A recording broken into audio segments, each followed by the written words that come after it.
যেই ব্যক্তি রাতের বেলা এই দোয়াটি 3 বার পরে ঘুমিয়ে যাবে, আল্লাহর নবী বিশ্বনবী সাল্লাল্লাহু আলাইহি ওয়াসাল্লাম বলেন, সকাল বেলা যখন আল্লাহ তাআলার বান্দা ফজরের নামাজের মাঝে যখন উঠবে, আল্লাহ নবী বলেন রাতের বেলা এশারের নামাজ পড়ার পরে, খাবার খাওয়ার পরে আল্লাহর বান্দা যদি এই দোয়াটা 3 বার পড়তে পারে, তাহলে আল্লাহ পাক রব্বুল আলামিন সকাল বেলা ঘুম থেকে ওঠার আগে আগে আমার আল্লাহ তাকে নিষ্পাপ মাসুম বাচ্চার মতো আমার আল্লাহ পবিত্র বানায়া দেই।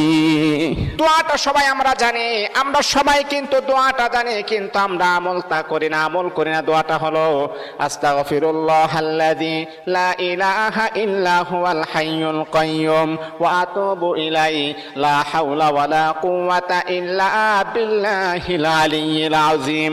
3 বার যদি আপনি পড়তে পারি, ইনশাআল্লাহ আল্লাহ পাক রব্বুল আলামিন আমার আপনার জীবনের সমস্ত গুনাহগুলোকে আমার আল্লাহ ক্ষমা করে দিবে।